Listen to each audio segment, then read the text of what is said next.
It's Song Talk Radio. Welcome to Song Talk Radio. This is the show with songwriters talking to other songwriters about the craft of songwriting. We share tips, tools, and techniques, and together we all become better at writing songs. I'm your host, Neil Modi, and filling in for my regular co-host, Phil, is Boston-based singer-songwriter and music educator, Susan Cattaneo. How are you today, Susan?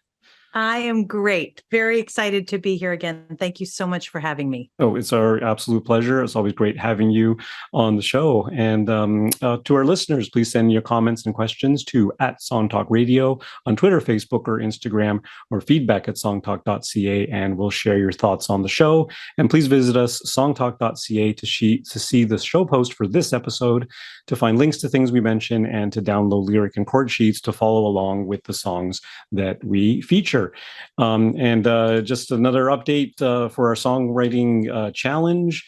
The songwriting challenge has been ongoing for a few months now, and on songtalk.ca on the sidebar, you'll notice that there is a link to the songwriting challenge 2022. And if you go to that webpage, we've put all the links to all the podcast episodes related to the challenge. So 3 episodes of the hosts presenting their songs, 1 episode where the hosts shared our updated versions to our songs, and 3 episodes as well where we showcased your songs, the listener songs that you submitted to us for the challenge. So there's a lot of content there and a lot of great discussions that we generated out of the challenge. So we thank everyone for contributing to the challenge, and we look forward to doing it again next year. And the other little tidbit of news for our Canadian audience members or Canadian listeners, Factor, which is the national funding organization, Factor Artist Development Program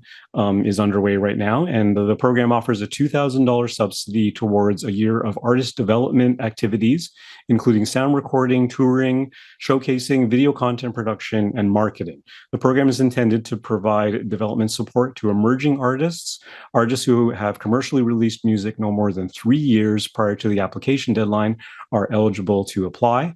When you apply for the artist development, you have to submit an MP3 of a recent demo along with lyrics. That's known as the assessment track, a current artist biography, and an artist development plan, which sets out all the intended artist development activities to be undertaken if the project is approved for funding. The artist development plan questions are incorporated into the application on the portal. Visit factor.ca for more information. The deadline, I believe, is September 14th. So hopefully some of our listeners find that informative, and you can make your application towards that development program. $2,000 subsidy. It's a good little deal. Tonight, we're happy to have BC-based artist Terry Penney. Terry's latest single, Letting Go, is a country folk ballad about putting a dream to rest and moving on. And here's a little taste of his song.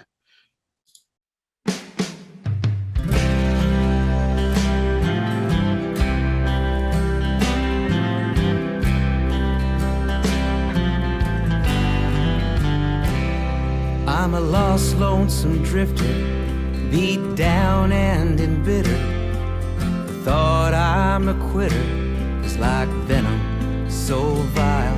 But the years I've been wasting, all the dreams I've been chasing, are piled up behind me, a whole lifetime high.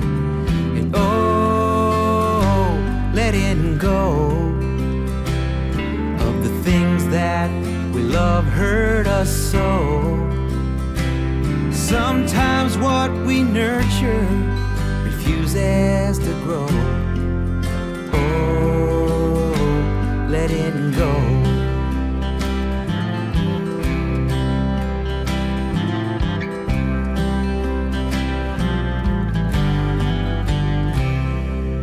All I once lusted.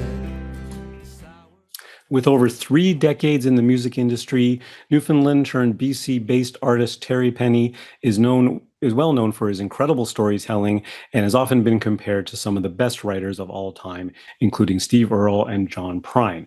The Music Newfoundland Songwriter of the Year has earned multiple nominations from both the Music Industry Association of Newfoundland Artists Newfoundland Awards and the East Coast Music Awards. After a lengthy hiatus, the singer-songwriter has just released his 9th studio album this summer, titled The People I Am, which has been celebrated throughout Canada as a powerfully written and sonically diverse project. Welcome to Song Talk Radio, Terry Penney. Hey. Hey. How are you? Great to have you on the show, Terry. Thanks for having me. Yeah, I'm just curious if you're willing to share what was the what led to your long hiatus from music. A few things, but it was just I think I was at a point of burnout, and yeah, it was a lot of years of slugging, at the music business, and that's the honest answer. It became a lot. I didn't quite. I wasn't getting the squeeze wasn't the orange wasn't worth the squeeze. I think is the thing, something like that, or the juice wasn't worth the squeeze. I wasn't getting where I wanted to go, and I was deep in. I was 46 or 47 years old, and I just felt that I think it was just I needed a break, and that's kind of where it was, and I secured a job elsewhere, and kind of took a break from it all, and really had, to be honest with you, really had no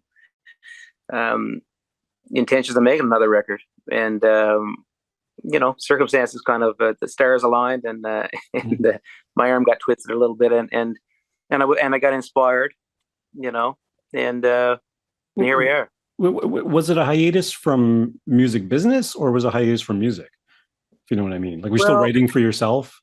I was still writing songs, but I wasn't playing live, and I wasn't pursuing. I was just, doing a different thing, and I had kids, and who were still relatively young at the time, and doing the dad thing, and went out to sea, working offshore, but I still wrote songs, and I had quite a few tunes on hand when it came time to make this record, and so it became just became too much, and I just I don't know, I still love music and all that, but I just felt like I kind of reached a wall, I guess you could say.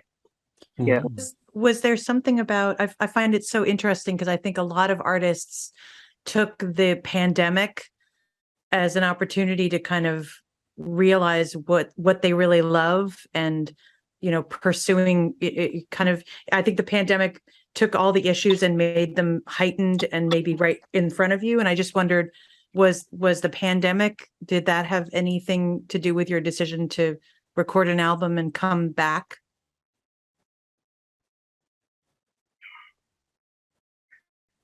Maybe part of it. Basically what happened was I decided last March to record a demo for somebody who was special to me, and we had just started a relationship, and so my intention was just to record a song and put just acoustic guitar and vocals, and I wrote her a song for her birthday, and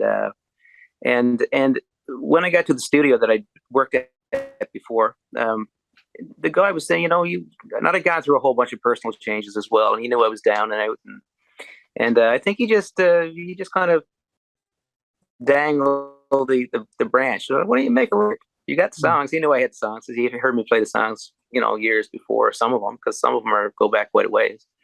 And he didn't have to twist too hard. He just kind of made me an offer I couldn't refuse. And so that kind of, that demo and that whole thing, just trying to make that birthday gift is what it was. It became the record, which, and it was a pretty interesting thing, because like I said, I had no intention of making a record. And but once I got back in the studio, it became it's kind of like home in there. And like I said, it's the 9th record, I think. And so it became, once the creative juices got flowing, it became, and seeing your songs come to life, of course. We all know what that's like when you get musicians on board. And I became inspired to keep going, and so that's what happened. Here we are. Yeah, that's amazing. That's a great story. I mean, the interesting thing to me is that, like, if you do take that time, you say you were still writing songs in the interim. However, that time to really sit back and relax, and kind of not relax, but reflect and look at the big picture of what music means to you. How do you think your approach to songwriting changed from the before to the after? Well, certainly during that downtime, I mean, I was still writing periodically. I write very sporadically, and but the songs that I was writing were much more personal than I'd ever written before, and that's certainly something that happened because the thing was, I think the reason I was writing more personal songs is because I never thought the songs would see the light of day. I'm sorry. Mm-hmm. I never thought they'd be brought up for anyone to so it was almost like journal entries, and so I started, certainly in the case of a song that we talked about before, the title track "People I Am," which is like it's a character song, but it's about me, and the good and the bad, the yin and the yang, and that was just me writing about owning, not just looking at the good side of your personality, but also owning the side that's darker and not as pretty, and so that's the kind of songs I started writing while I was never thinking of making another record. Up to that point, I mean, you're just breaking up a bit there, Terry. Can you repeat that? I said I had written personal songs before, of course, but I write a lot of character studies and songs with other people and about what I call stuff songs about, war veterans and that kind of stuff. So, but this time during that 5-year break, I was looking inward and that was coming out in songwriting. Mm-hmm. And what's your general process now? Is it do you write from titles? Do you sit down with a guitar first? How do you generally start your songs? I almost always with a title. If I get a title that I think is interesting or intriguing, that's usually you're halfway there. That's what I find. If I got a title that I think is a good working title, that's usually where I start. And almost always, rarely do I, start a song, just start writing lyrics. I usually have a title first, and if I think it's interesting, that kind of sows the seeds for the rest of the song. So you stumble upon a title that you already know the meaning of, I guess. I'm only asking because our songwriting challenge this year on the podcast was to write from a title, and we were given the title. We actually solicited our listeners to submit title suggestions, and so we picked one that just seemed intriguing, like you said, and had something on it. And I realized that as much as I like to write from titles, I actually write from concepts. I have an idea for what the song is about, and then develop a title and a melody and a hook, and then go from there. But here I had a title without knowing what the title meant. Not knowing what the idea behind the title was, which is kind of a strange experience. Because this sounds interesting. Don't know what it means yet. I mean, I had to kind of discover that as part of the process. But it was kind of a reverse process. Mm-hmm. I did that. I played it in Kerrville at the Kerrville Folk Festival about 10 years ago in Texas, and when we kind of all came in and signed up, I guess, the people that were on the that were invited as a part of our swag bag, we got a song title. So the volunteers and whatnot, that was a part of the deal. They gave us a song title, and at the end of the 10 days, I think it was, that we were there, we played in front of all the delegates, like 1,200 people, and we all had to write a song during the time that we were there, which of course I waited till the last minute, like I would. And the title I got was Natural Disaster, and I think the person was trying to get me to write some kind of song about the environment. But I actually made it about a girl who was just like I don't know if you can remember the Flintstones, Schleprock, the person where the cloud follows him around and he's bad luck. I wrote a bit of You're describing my ex-wife to a T. Yeah, but I mean, so that, like you say, a title, you can go a lot of different ways with the title. And sometimes when I come up with a title, I don't really know what the song's going to be about. It's just that I know I probably have options. I realize that I can go a bunch of different ways with this. And but I know what you mean about being given a title. It's interesting because then you really got to use your brain, and who knows where you're going to go. I'm sure the person that gave me that title didn't think that's where it was going to go. Well, and that's But it did. and that was why, you know, we had such an interesting experience, because everyone, including our listeners, especially our listeners, came up with completely different approaches and completely different. There were a few there were a few protest songs because that seemed natural, but you know, it was a lot of different angles on the one title, right? Yeah, Kind of interesting. that's an interesting concept to get people. To get everybody to write the song with the same title. That's a cool idea. Yeah, Thank you. for sure. Yeah. So the song that we're going to talk about today, there are so many things that I kind of want to address with you. First of all, because I've listened to some of your other songs as well, you know, you're obviously a wordsmith.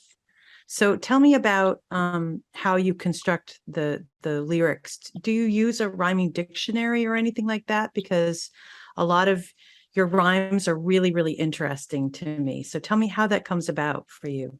Never used a dictionary in my life or whatever. No, never. No, it's okay. No, because I just wonder, because some of them are they're clever. They're kind of what we call mosaic rhymes. Mosaic rhymes are when you'll have like a word like appreciate and you rhyme it with the quiche he ate. So you'll have like a construction of words together that make the same sound as another word. Is that Right. something that you just picked up from listening to others? What that's a really distinctive thing to have in your songwriting. Mm-hmm. I don't know if I picked it up from another. Maybe, I don't know. I think it's just I'm an avid reader, and from a very early age. Less as I get older, but I've certainly done a lot of reading through the years, and I think that stuff really helps inform your songwriting. You know, just like, you know, when you're making a record, everything that ends up on a record, you're producing it yourself. You know, you're a sponge. You're listening to everything that you've heard in the last, you know, in my case, 50 years or whatever it is. Finds, you know, you're drawing from that, even if you don't realize you are. You know, and so I don't know where it comes from. I do a lot of what I call internal rhyming, which Yes. you're rhyming Oh, the you're freezing lines again, Terry. yourself. I've noticed, probably too much. But oh, sorry. Yeah. Am I back? Yeah, Yeah. you seem to be back now. Yeah, it is interesting, Susan. Like I feel like, you know, 10 years ago I was using rhymezone.com a lot, right? Lately, last few years, hardly ever now. I don't know if that just comes from experience where you lean on the tools, the thing, you know, and granted, I don't have the same. I mean, Terry, you mentioned John Prine and Steve Earle in your bio. I mean, those guys like wordsmiths to the nth degree, right? And very powerful storytellers. Yeah. Even though I'm not all that familiar with Steve Earle even, but yeah. So that, I mean, if that's the stuff you absorb, then absolutely, it's going to come out the other end, like in some form. You know, you put your own spin on it and stuff. But yeah. That and everything else, you know, everything that you've ever heard, you know, if you're, especially as you kind of hone your craft as a songwriter, I think you're listening to music different, Dan. And so for the last, you know, 25 or 30 years, I've been probably listening to music, and you guys probably have too, you know, different than you did when you were 20 or you're 15. You're listening, you know, you're listening for different, you know, things than you were back then. So I think if you're listening to really good songwriters as you're honing your craft, obviously that's working its way into your craft as well. And and I was listening to a lot of in the early 90s and late 80s. I was listening to, you know, a lot of Steve Earle and then John Prine, you know, and John Prine, I'm more of a casual fan. Steve Earle, I was certainly a huge fan of, and still am. So yeah, that and Steve Earle is he's a storyteller, and that's kind of the approach that I've always taken as a songwriter as well. I'm a storyteller, and I have a kind of a cinematic approach to songwriting. Interestingly enough, on this record, there's stuff that's a little bit void of that. Like the more personal stuff is more reflective, but on the record there's also some really, you know, character studies like I've done in the past, but I've also kind of stretched and gotten into different areas, like I said, which is probably a result of never thinking that the record was going to be, the songs were going to be recorded. So I was writing differently, and that it really played out well. There's 3 or 4 songs on there that are really something that I probably wouldn't have written, even 6 or 7 years ago. So, I guess there's growth, or at least it's, is being open, and I didn't have to put those songs on the record, but I saw value in them once I decided to make a record. I said, I had put a couple of things on YouTube where I was playing this stuff live, and the response was, to me, it's like, wow, 1,200 people in the last day have listened to this song and responded. So I thought that was a good signpost to go when you're picking your titles for your record. Nice. Yeah.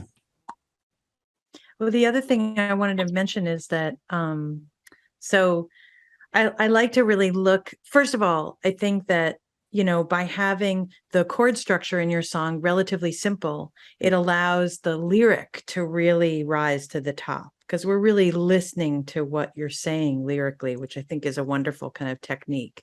Mm-hmm. And then, I don't know whether you realize this or not, but you use internal rhyme in the second and fourth lines of both of your verses. Mm. And what it does is it creates this sense of three.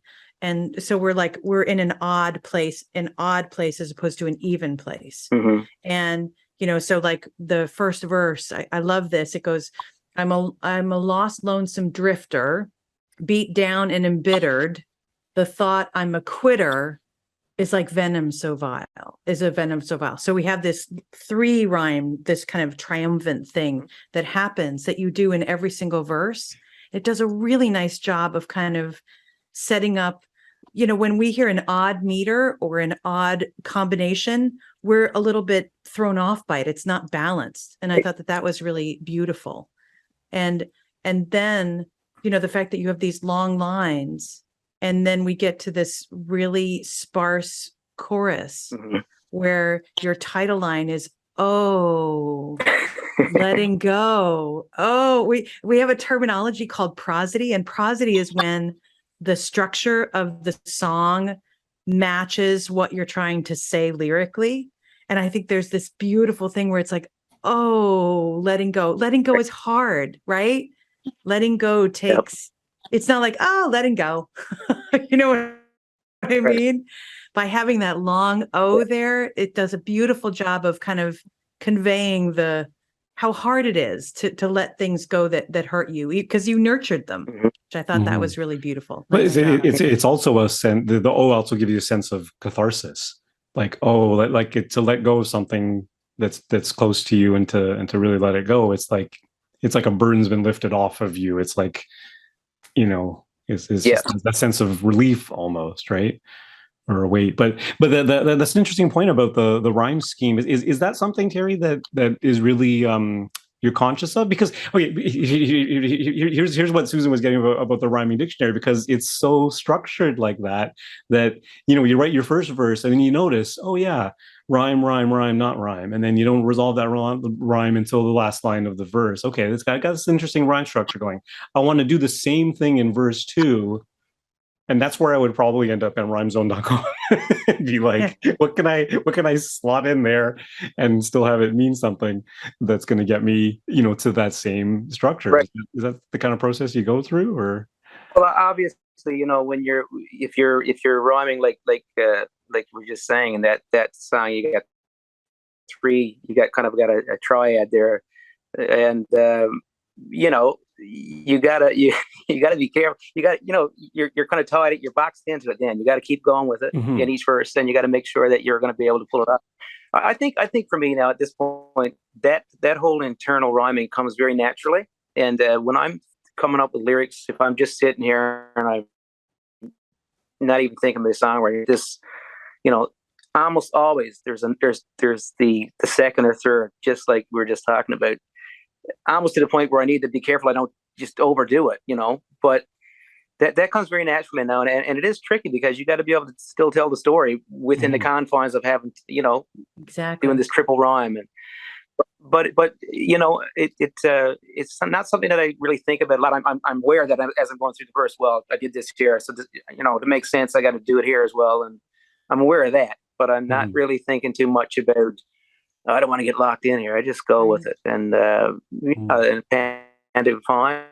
And I think it kind of makes the verses tumble along, And like you said, when you get to the chorus, you got that whole different, which is a release, like you just said. And but no, it's not. I don't usually have a lot of trouble doing that. I think it just comes natural at this point. I don't know why, but I do it a lot, I think. Yeah, because you're good at it. But the other interesting thing about that is that, like, not in the sense of repeating the same structure again, but in the sense of the asymmetry of it, like Susan was saying, like 3 of these and then 1 of those, and I think what that does, because when you do have repeating patterns like that, it can get a little bit like, notice my craft, like, look how clever I am, I've come up with this really neat rhyme structure, that thing, and your song doesn't really come across like look how crafty and clever I am.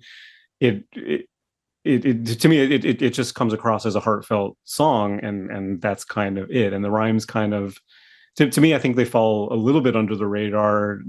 You probably, Susan, obviously you notice them quite a bit more, but it's only when you start to analyze it and listen really, really actively to it that you notice the patterns and notice the thing. But otherwise, the emotion of the song is what is paramount, and that's what comes through on top. Yeah, you're right. You're listening to the story, and like you say, if you're getting into the inner workings of it, you're really starting to tear it apart. That's when you notice it.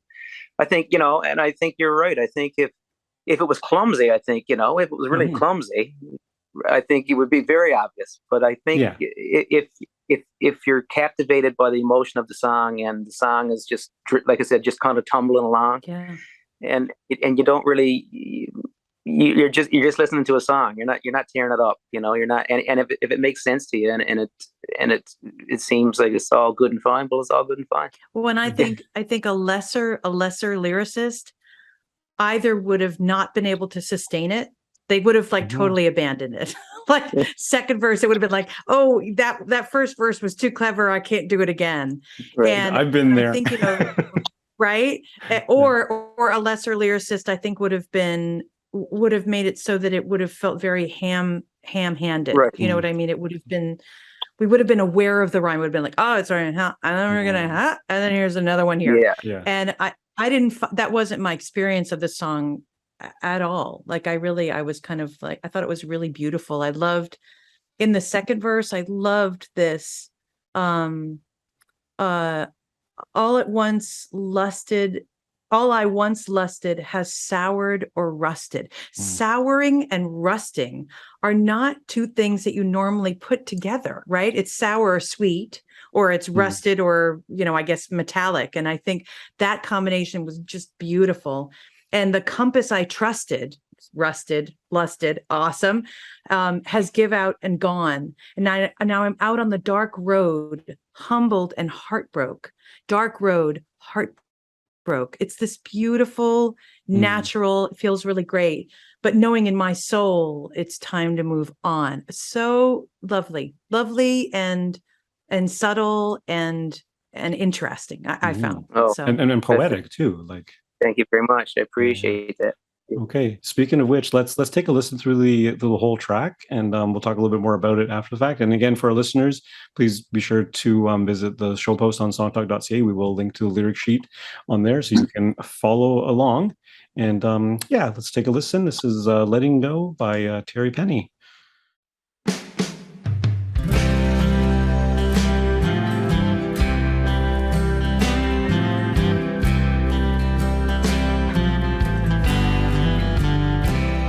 I'm a lost, lonesome drifter, beat down and embittered.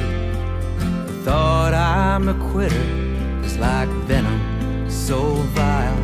But the years I've been wasting, all the dreams I've been chasing, are piled up behind me a whole lifetime high. And oh, letting go of the things that we love hurt us so. Sometimes what we nurture refuses to grow. Oh, letting go.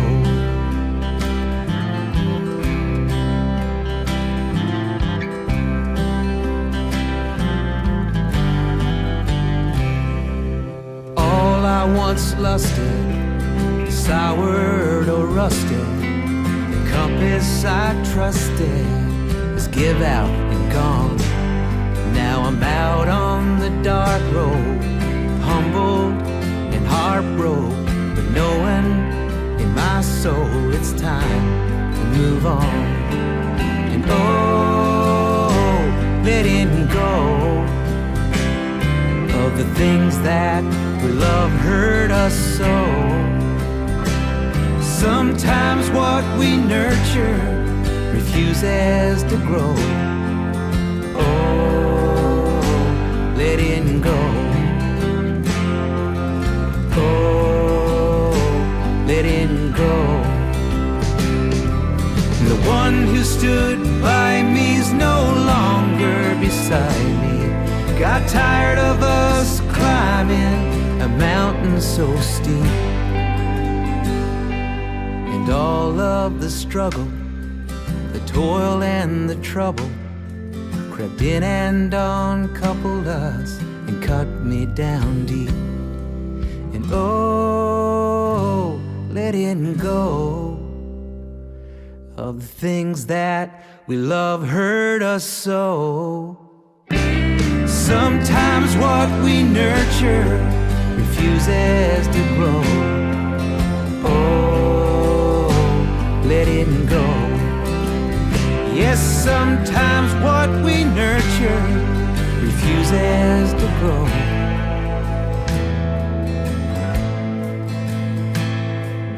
Oh, letting go. Oh, letting go.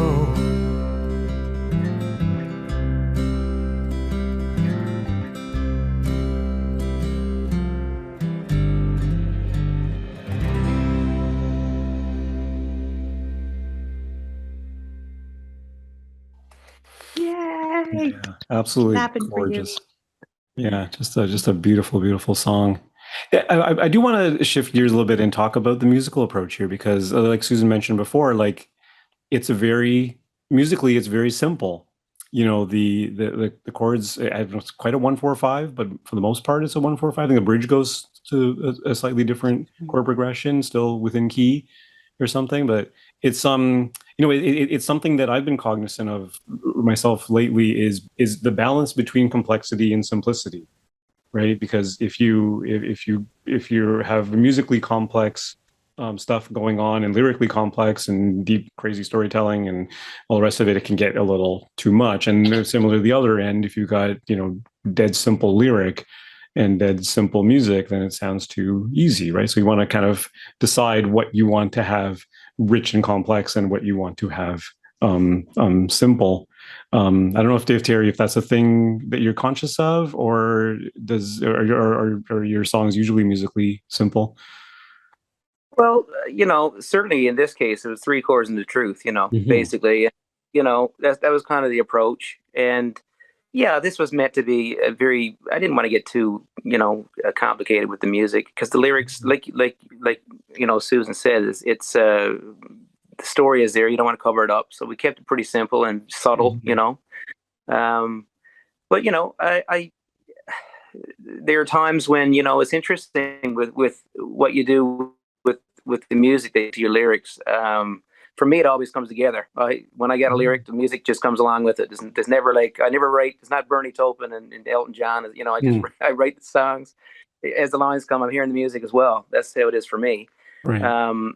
Without, very rarely is it any different. And yeah, it's interesting. Sometimes you can have a really heavy lyric too. You know, like I've written a lot of songs about war veterans through the years, and it's kind of has been a cause of mine that you know, trying to be a voice for veterans, and some of them that I knew personally. And there's one song I wrote years ago that's very heavy in the lyric, you know, and wordy, but the music is just it's really uplifting. So you have this kind of, you know, interesting thing at play where you have a heavy lyric, but it's kind of softened a bit and made palatable, you know, by the music. So it's interesting sometimes how those things complement each other in a way that, you know, really makes it work. And so it's interesting. Like like say for this song, it was just just simple tune, like a little country song, and just emotion, I guess, you know. Yeah. Mm-hmm. And not bereft of musical interest, like the little guitar, like da, da, da, da, da, is kind of it's the same melody as the lyric, but Yeah. it's a nice little intro. It's a nice little break between the sections. It really fits in there, Right. Like quite nice. But it adds a slightly different melodic interest to the right. song, because there's no guitar solo in this. Nope. Nope. When notice that it repeats so we get the three in the one thing, which I think is really cool. Oh, there you go. Yeah. I have a question about your pronouns. I think that's like super interesting, because so a lot of songs, they'll start with kind of the intimate of, you know, you and me, we're doing this together, you and me. So it's like really up close and personal. And then the bridge usually takes us to, we all feel this, so therefore we're all this. And in fact, this song does the reverse of that. So if you look at the lyrics, we don't, when you say like, oh, letting go, the things that we love hurt us so, the first time we hear that, and even the second time we hear that, you're referring to all of us. So it's like, hey, you know, everybody, you know, when you all have to let go of something, we all hurt, right? And then suddenly the bridge suddenly goes to this magnified place where suddenly there is a specific person who in the song you're uncoupled from. Right. And so this last chorus, the fact that you chose to have the music drop out, I think makes it even more vulnerable. But I wanted to ask you, what was the choice of having it be broad focused, and then the laser focused happening 3/4 of the way through the song to the end? Why did you choose to do that? Because that was unusual. Right.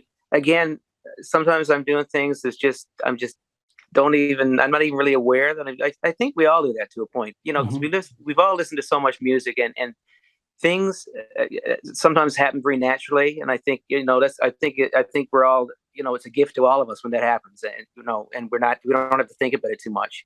I learned a long time ago, though, Susan, that many years ago by a really good songwriter, that if you really want to get someone's attention, you speak directly to them. And maybe that's what happened in this song, is that it came to that point where now I'm talking to you. Like, I'm telling you my story, but now, you know, we're all in this together.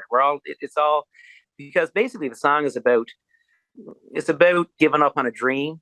And actually I wrote this song about the music business. I wrote this song about stepping away from music. That's what, you know, the dreams are piled up behind me a whole lifetime high. That's basically what the song is about. But there's also other things that crept in there as well, which is, you know, a doomed relationship, long-term one too, and that kind of found its way in as well. And so the song is personal, but it's, I think, when you, even if I didn't do that thing where I was talking to people, you know, we're like this, you know, I think people still responded to it, because I think it's a very relatable lyric. You know, not all of us get to have everything we want, you know, and even if we work really hard for it. And I think it's just it's a universal theme, but it was just me telling my story basically, and again, the way it all landed was the way it landed, and people responded to it. And but yeah, I mean, that, like you said, that real personal thing happens almost at the end of the song, which is an interesting thing, and really brings it back to me. You know, this is what I'm going through. Well, it was for me, but, like I thought it was so wonderful, because it's kind of, I don't want to say we're lulled into it, but there definitely is this feel of like, oh, we're all in this together. Oh yeah, we're all. And then there's and the fact that it happens on the bridge, so it's like a highlighted different section. Suddenly we're like, oh wait, this is one person's story. And I think that you brought us in and then allow us to witness this. And I think it's really effective. It's really I think. Oh, thank you. I think by the time that happens, everybody's vested. You know, if you're into it, you're into it.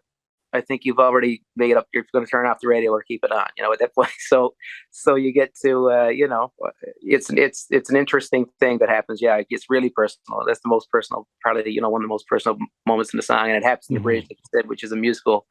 You know, you're gone away from the rest of the song. So it's interesting. And then it kind of breaks down, like you said, it breaks down to nothing, and it's really personal, So it goes from really personal to even more personal with just basically vocal and guitar. So and for a line or two, even a cappella, like it's very vulnerable and stripped down, like at that point, which like Susan was talking about prosody, right? Like that really, it lines up.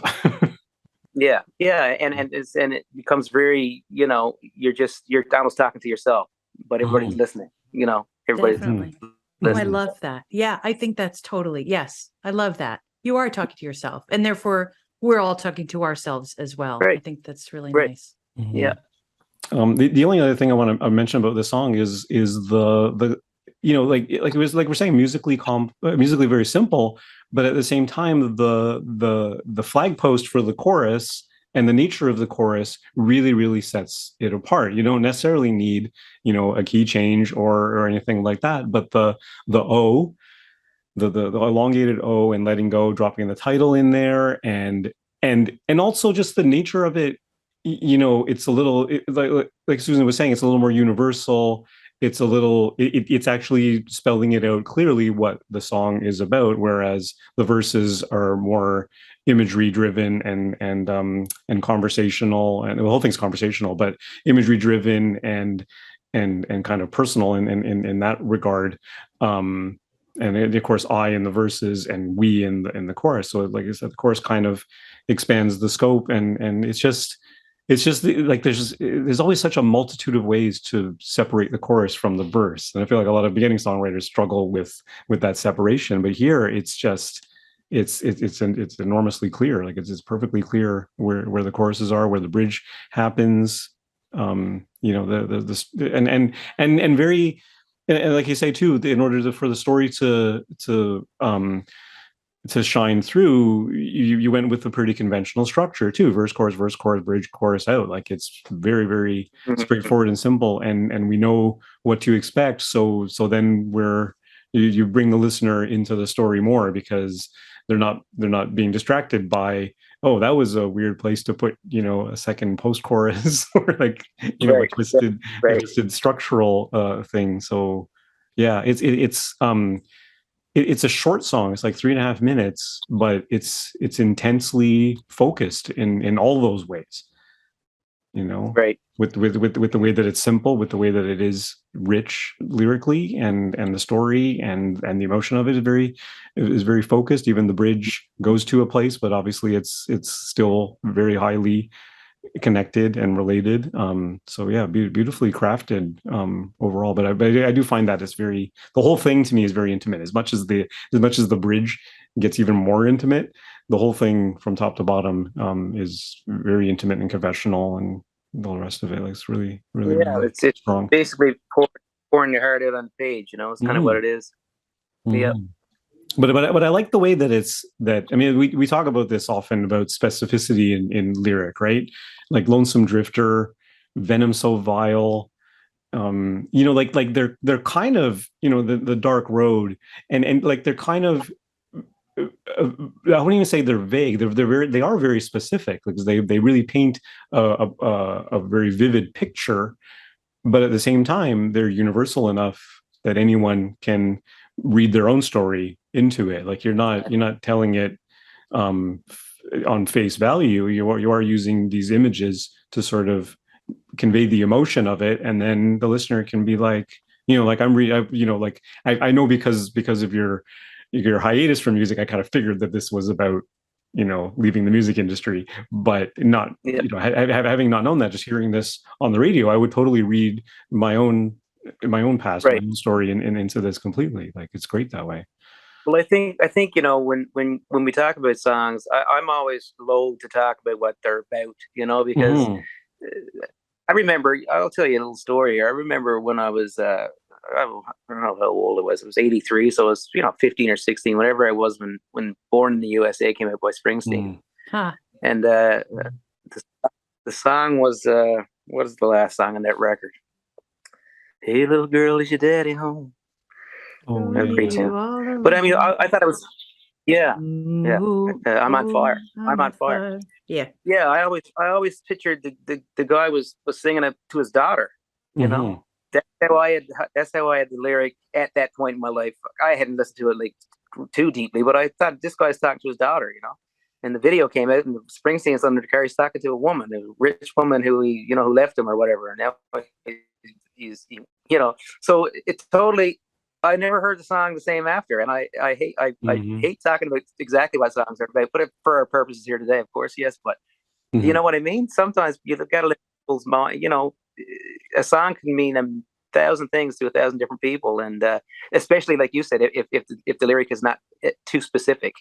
But I'll never forget that. That just the video for that song just killed me. It's like, oh man, I thought it was about something else. Yeah, yeah. And I've never been able to get what I thought it was about. I know, and then you always read it the other way, and it's like, yeah, you left kind of disappointed. It's like, oh, it's not. I was wrong. Yeah. It's like it's not not about what I thought it was about, and yeah.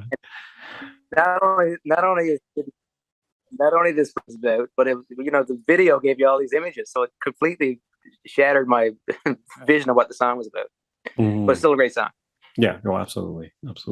Great stuff. I had a friend who wrote this song that was just about like longing and need and lust and desire. It was like this really like hot that we all thought it was, and it was about her quitting eating chocolate. Right. But she wasn't going to tell anybody because everybody thought it was this like breakup, like, oh, that she really, really missed this relationship. Well, she did miss the relationship with chocolate. So yeah, I think sometimes giving away the trade secret ruins it. But I years ago I wrote a song based on it wasn't a prompt. It was my own idea about writing a song about a car accident, but from the point of view from the brake pads of the car. So the brake pads of the car were personified, and it was a relationship between the brake pads and the driver, and people were reading, but I didn't spell it out as such, right? So everyone was reading it like this tense relationship about control and about who really has the power, and what you're leading me on to do this and leading me, and I can kind of stop you, but I really have no power, and then a disaster happening in the bridge, and it was just like this interesting thing, and I'm like, nope, it's about a car. Nice. Yeah. Like "Long May You Run" by Neil Young. I had no idea he wrote that about his car until a few years ago. I was like, wow, about his car. Some lyrics made sense then. Your chrome heart shining in the sun suddenly made sense, but I didn't know it was there, So it was interesting. I think that's cool too when you can write a song like you just said about the brake pads, but make it so ambiguous, so open to interpretation that it can something else, Yeah. I remember hearing a radio interview with Soundgarden, one of my favorite bands from the '90s, and Chris Cornell, the lead singer, was talking about the song. They wrote a song called "Blow Up the Outside World," and people were interpreting it as some kind of call to militant action or something like that, like, blow up a building or something like that. But he was like, it was kind of introspective. It was about just kind of getting into your own creativity and blowing up the outside world, like just you're in your zone kind of thing, and it's not not about what's outside of you, and people take that phrase and interpret it in a number of ways, right? Yeah, that's craft, right? Yeah, that's absolutely where the craft comes in. Okay, sure. I think that's about all the time we have for the show tonight. So thank you very much, Terry Penney, for coming on the show. And where can our listeners hear more of your fantastic music? Well, it's on my website, www.terrypenney.com, and it's been released and downloadable on all major sites, and we're backed up for vinyl. We're going to hopefully get the vinyl hit by the end of the year, but nice. COVID has put a real crimp into the scheduling for vinyl, so it's going to be at least December by the look of it now. And but I'm just glad that like I said, I had no intention of making another record really, and so this has been a blessing to have another 10 of my songs recorded and be able to talk to talented people like yourself about it, and then have people hear it, because we're all very lucky to be able to do what we do. I think no matter what level we're doing it at, and but recording music is a cool thing, and I'm really glad that I was able to get back to it and to share more of what I've been able to come up with. Yeah, absolutely, and we're glad that you're back. Definitely. Yeah. Yes. Very, very Thank welcome you. return and contributing to the world of music. It's a great thing, of course, like you say. And then big thanks to Susan Catania. Always great to have you with us, Susan. Such a pleasure. Thank All you. your awesome insights. And we want to hear from you, our dear listeners. Please send us your comments on Twitter, Facebook, or Instagram to @SongTalkRadio, or send us an email, feedback@songtalk.ca. Also, be sure to check out our YouTube channel for live performance videos and full episodes. And subscribe today to the Song Talk Radio podcast on your favorite podcast provider. And don't forget to sign up for our free newsletter at songtalk.ca. And you can find links to all the products, books, and web services we mentioned on Song Talk Radio on our resources page at songtalk.ca. And wherever you are in the world, please join us online via Zoom at our next monthly Song Talk meetup. It's free to join on meetup.com and free to attend the meetup. Stop by songtalk.ca for the link. You bring a song and a lyric sheet and get constructive feedback and give constructive feedback with other songwriters. You can follow me at neilmodi.com. Susan, where can people find more about you? SusanMusic.com. See, don't even need the last name. Okay, perfect. And Terry, what's your favorite social media channel? Are you on social media? I'm not much of a techie, as you probably discovered. I'm on Facebook. Facebook, Terry Penney, and Penney's Penney, correct? Right. Yeah. Okay. And we'll certainly put links to your website and stuff on our show post at songtalk.ca along with the lyric sheet and everything. So definitely check that out. Thanks for listening, everybody, and be sure to stop by the website songtalk.ca, browse past shows, and find out how you can be a guest. Thanks everyone for tuning in, and everyone keep on writing.